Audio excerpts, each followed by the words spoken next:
Hey everyone, Morgan here.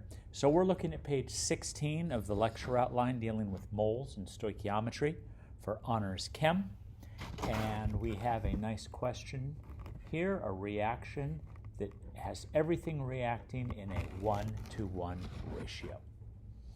Now, what we're going to do here is a problem based upon solutions and concentration rather than on starting with grams.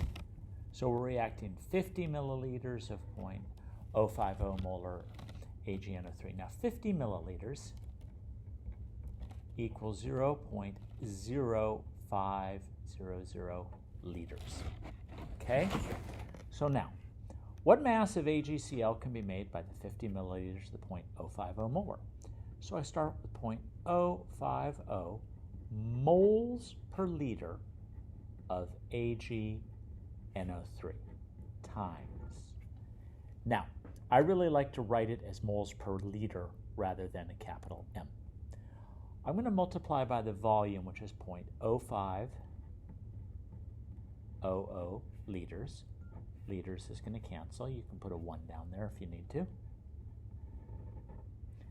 And then from the reaction, 1 mole of AgNO3 makes 1 mole of AgCl, and 1 mole of AgCl has a molar mass of 143.32 grams AgCl, and that ends up having the moles of AgNO3 cancel, the moles of AgCl cancel, and a numeric answer of 0.36 grams AgCl.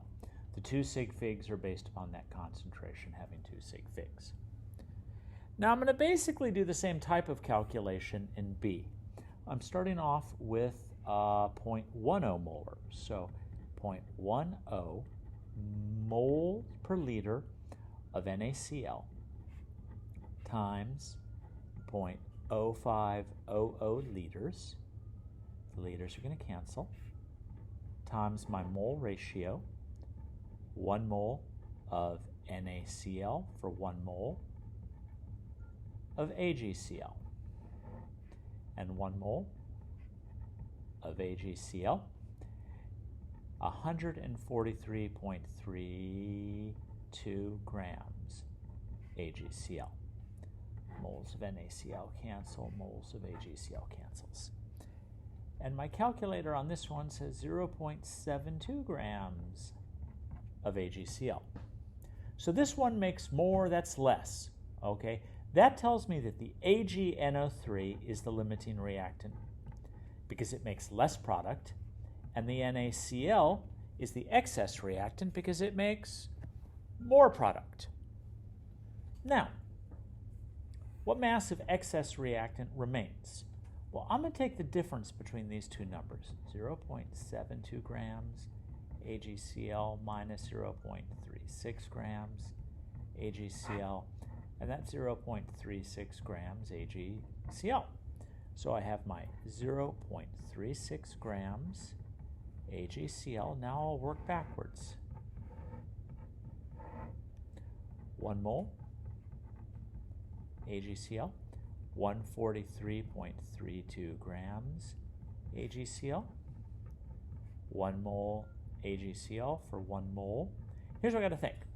It's NaCl that is the excess reactant, so that's what I'm going to have left over. I convert back to NaCl. Then 1 mole of NaCl, and that's 58.44 grams NaCl. So these cancel out, these cancel out, those cancel out, and this ends up equaling about 0.15 grams NaCl. Okay? Now, what mass of the limiting reactant is left? None. It's the limiting reactant. It's the one that I've used up. I have no extras there. Okay, and that's page 16 of this outline. Thanks for tuning in. This is Morgan signing off.